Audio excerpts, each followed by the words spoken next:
Dr. Adley said, and I quote, "When drugs are involved in a death, the witness..." I got nightmares in my head, I fear thoughts build up until I can't feel. My mind fills up into a creature, and it haunts me somewhere much deeper.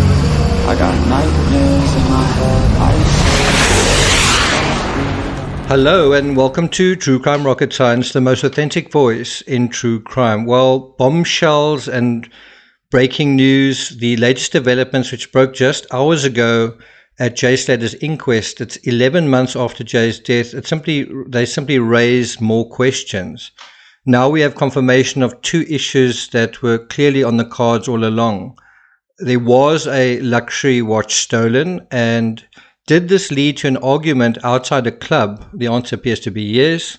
And secondly, are drugs an important part of this case? The answer again is yes. The question really is just how important. Unfortunately, Jay's friends, almost all of them, including the dudes he traveled to Moscow with, all failed to turn up at the inquest. One headline from Sky News reads, "Jay Slater's mother breaks down in tears at inquest as friends fail to appear as witnesses." Now, why wouldn't they do that? A cryptic text from Jay has also emerged for the first time. We're going to deal with that in a moment. Before we get to that, if you haven't subscribed to the channel, please do. Bear in mind, I'm in Tenerife at the moment and in Moscow, so I will be sharing some of my on-the-ground thoughts with you guys over the next day or so. So look out for that. If you're finding this analysis worthwhile, please like, share, leave a comment. You can also hit the thanks button, especially if you never have. And let's get started. So the inquestors heard that Jay sent a message to Josh, one of his friends, in which he said, quote, "Ended up getting thrown out with two Marley kids, just took an AP and was on the way to sell it." The witness, Josh Forshaw, resumed in his evidence. He says that Jay told him he would sell the watch strap for 10 quid, which he claims is slang for 10,000 pounds. Now, if you're wondering why Jay ended up in Moscow, maybe that's why, because he was on the way to sell it. He was driving to some other place to try and sell it, to kind of fence it. Now, AP stands for Audemars Piguet, probably mispronouncing it, but it's a Swiss luxury watchmaker founded in 1875 and widely recognized for its craftsmanship and innovation. AP watches are known for signature designs like the Royal Oak Offshore, and Code 11.59. They're the most respected in high horology. I'm not sure if it was an AP watch or if it was a Rolex or if he's just using code to explain what it was. Are the two Marley kids he's referring to in the text the dudes he traveled to Moscow with? It's also possible going to Moscow was how Jay, in his drug-addled state, wanted to get out of Dodge and keep a low profile. You know, not only to fence the item, but also to get away from where the incident occurred. I mean, one's got to assume the victim called the cops and they were searching for the thief. And how long would it take for the cops to put two and two together that someone in the club that he'd been thrown out of for strange behavior, well, was the actual perpetrator? In the previous video, I suggested that Jay's first mistake was not renting a vehicle. I think some added context is worthwhile noting here. I'm not sure if he actually had his driver's license at this point. He's quite a young guy, only 19. But even if he did, I don't think he could have afforded to. And this moneylessness, as well as possibly an appetite for expensive drugs, may be the reason that prompted him to do something else he shouldn't have done. Stealing the watch was primarily for money. Is there any doubt about that?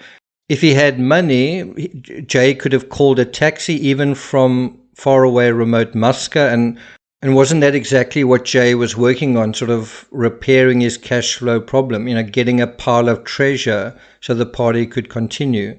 To his credit, Jay's friend Josh did appear by video link at the inquest, and Josh acknowledged that the last time he saw Jay was off his head on drugs. One witness did appear by video link. Josh Forshaw met Jay as they boarded the plane from Manchester to Tenerife. He said he received a message from Jay before he disappeared that said he had been thrown out of a club after stealing a luxury watch strap. Josh claimed Jay had said he planned to sell it for £10,000. When asked how Jay seemed on the night, Josh said Jay seemed happy, excited, and seemed to be, and I quote, off his head on drugs. Now, the fact that not just one but several drugs were still found in Jay's system, despite his remains being exposed to the elements for, 29 days, that tells you the amount of these chemicals in his body at the time, it wasn't insignificant.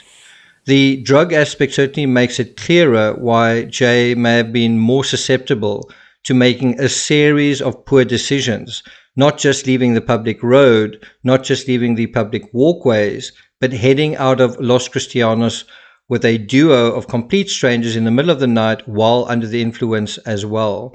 This compromised state explains why he didn't take basic precautions such as charging his phone or taking along a bottle of water, or for that matter just waiting for the bus and catching the bus back to his hotel. Toxicologist Dr. Stephanie Martin told the inquest how traces of ecstasy, cocaine and ketamine were found in Jay's system.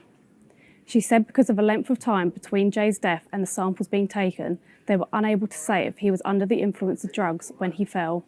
So what do you think? Do you think he wasn't under the influence at all, or that the drugs had some impact on the quality of his decision-making that day? An inquest today dredged up painful details surrounding his disappearance and death, but failed to shed any more light on the glaring gaps in the case.